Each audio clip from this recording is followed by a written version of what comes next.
ਖੇਡਾਂ ਇੱਕ ਐਸਾ ਜ਼ਰੀਆ ਕਿ ਜਿਹੜੀਆਂ ਗਰਾਊਂਡ ਦੇ ਵਿੱਚ ਬੱਚਿਆਂ ਨੂੰ ਬਿਜ਼ੀ ਰੱਖਣਗੀਆਂ ਔਰ ਪਲੇਅਰ ਜਿਹੜੇ ਨੇ ਆਪਣੇ ਉਹ ਮੈਡਲ ਦੀ लाइन दे विच लगणगे तां बुरी संगत तो या ड्रग्स तो ये तो बचाव होगा। मुख्यमंत्री भगवंत सिंह मान के नेतृत्व में पंजाब सरकार कमाल का काम कर रही है। क्लस्टर स्तर पर 1000 खेल नर्सरियां स्थापित की जा रही हैं। पहले चरण में 250 खेल नर्सरियां खोली गई हैं। विभिन्न खेल प्रतियोगिताओं के तहत खिलाड़ियों को 88 करोड़ रुपए मिले हैं। हमारे मानयोग सीएम साहब है भगवंत मान जी, उन्होंने बहुत अच्छे और अलग उपराले किए हैं। सरकार ने बहुत वधिया करे जी। हुण खेडां वतना पंजाब दियां जिहड़ा सीएम साहब ने अपने चलाया जी, वो बहुत वधिया जी।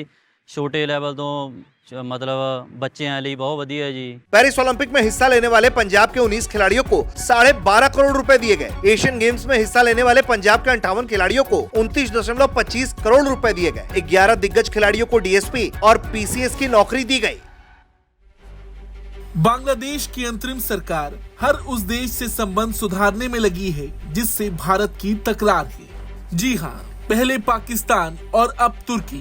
जहां एक ओर पाकिस्तान के विदेश मंत्री आने वाले वक्त में बांग्लादेश का दौरा करने वाले हैं, तो वहीं तुर्की से बांग्लादेश टैंक खरीदने की योजना बना रहा है। बांग्लादेश कथित तौर पर तुर्की की रक्षा फर्म ऑटोकार ऑटोमोटिव और सवनमा सनई एएस के साथ बातचीत कर रहा है। बांग्लादेश अपनी बख्तरबंद क्षमताओं को बढ़ाने के लिए 26 टूल पर लाइट टैंक की खरीद के प्रयास में है, जिसकी डिलीवरी साल 2025 में शुरू होने की उम्मीद है। अब देखा जाए तो बांग्लादेश के उत्तर पश्चिम और पूर्व में भारत है, दक्षिण में बंगाल की खाड़ी है। इसके साथ ही साथ बांग्लादेश की सीमा म्यांमार से लगती है, लेकिन ये सीमा मुश्किल से 270 किलोमीटर की है। ऐसे में सवाल ये है कि क्या इन टैंकों को भारत और म्यांमार से लगी सीमा पर बांग्लादेश तैनात करेगा।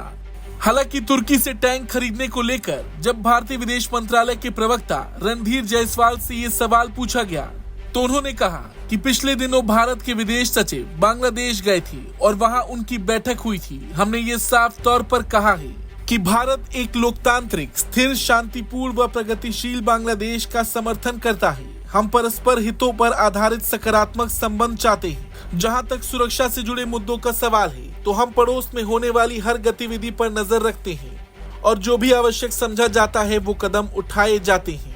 लेकिन फिर भी सवाल यही है कि बांग्लादेश किस देश से लड़ने की खातिर टैंक खरीद रहा है, क्योंकि टैंकों का इस्तेमाल जमीनी लड़ाई में होता है। गौर करने वाली बात यह भी है कि कुछ वक्त पहले ही बांग्लादेश ने भारतीय सीमा पर तुर्की से खरीदे गए ड्रोन को तैनात किया था। बांग्लादेश में जब से अंतरिम सरकार ने कमान संभाली है, दोनों देशों के बीच तनाव बढ़ा है। और देखा जाए तो तुर्की हाल के सालों में पाकिस्तान को हथियार बेचने वाले प्रमुख देशों में से एक है। रही बात पाकिस्तान की, तो बीते कुछ महीनों में पाकिस्तान और बांग्लादेश काफी करीब आए हैं। जल्द ही पाकिस्तानी विदेश मंत्री बांग्लादेश का दौरा भी करेंगे, जो 12 सालों में किसी पाकिस्तानी मंत्री का पहला बांग्लादेश का दौरा होगा। ऐसे में संभावना ये भी है कि बांग्लादेश की अंतरिम सरकार मुस्लिम देशों के साथ गठजोड़ के हिस्से में तुर्की से टैंक खरीद रही है, क्योंकि बांग्लादेश को सीमा पर कोई वैसा खतरा नहीं है जितना वो हाथ पांव मार रहा। हाँ, उसका ये कदम जरूर उसके और भारत के बीच तनाव को बढ़ाएगा। बांग्लादेश के इस कदम पर आपका क्या कुछ कहना है, कमेंट करके जरूर बताएं। ब्यूरो रिपोर्ट, भारत तक।